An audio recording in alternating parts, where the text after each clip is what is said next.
السلام علیکم ورحمۃ اللہ وبرکاتہ نحمدہ ونصلی علی رسولہ الکریم اما بعد فاعوذ باللہ من الشیطان الرجیم بسم اللہ الرحمن الرحیم رب اشرح لی صدری ویسر لی امری واحلل عقدۃ من لسانی یفقہوا قولی رب زدنی علما رب زدنی علما رب زدنا علما اللہم فقہنا فی الدین رب یسر ولا تعسر وتمم بالخیر۔ آج ہم سورہ آل عمران کی آیت نمبر 90 سے پڑھیں گے۔ بسم اللہ الرحمن الرحیم۔ ان الذین، بے شک وہ لوگ جنہوں نے کفارو کفر کیا بعد ایمانہم، اپنے ایمان لانے کے بعد، ثم ازدادوا، پھر وہ بڑھتے گئے، کفرن، کفر میں، لن تقبلا، ہرگز نہیں قبول کی جائے گی، توباتہم، ان کی توبہ، وَأُولَئِکَ، اور یہی لوگ ہیں، ہم الفائزون، جو گمراہ۔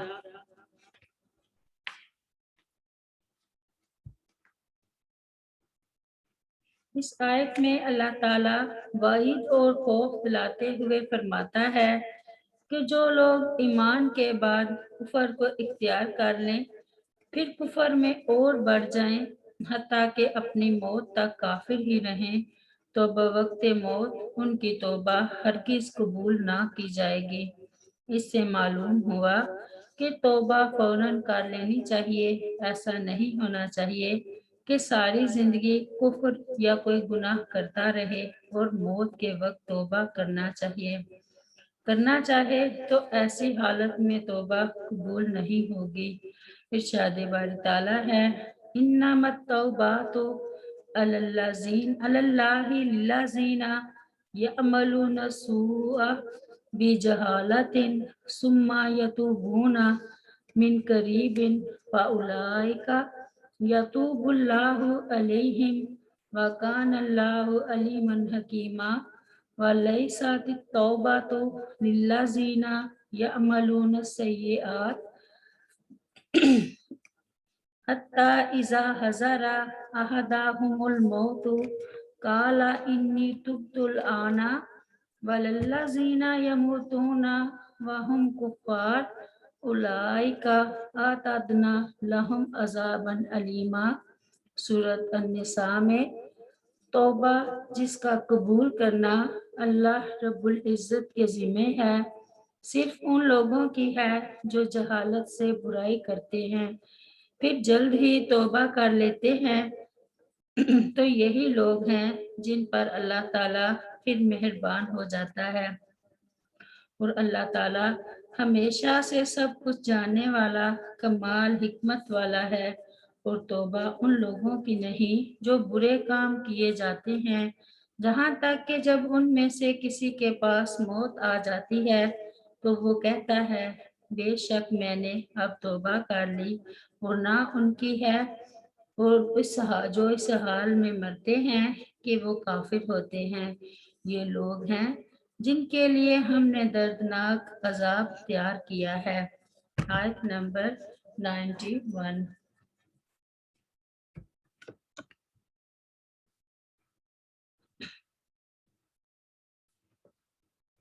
ان الذین، بے شک وہ لوگ جنہوں نے کفارو کفر کیا، وماتوا اور مرے، وہم کفار، اس حال میں کہ وہ کافر تھے، فلن یقبل، تو ہرگز نہیں قبول کیا جائے گا، من احدہم، ان میں سے کسی ایک سے، ملء الارض، زمین پر، ذہبا، سونا بھی، ولا بفتدا، اور اگرچہ وہ فدیے میں دے دے، بہی اسے، اولئک، یہ لوگ ہیں، لہم، ان کے لیے، عذاب علیم، عذاب ہے دردناک، وما، اور نہیں ہوگا، لہم، ان کا، من ناصرین، کوئی مددگار۔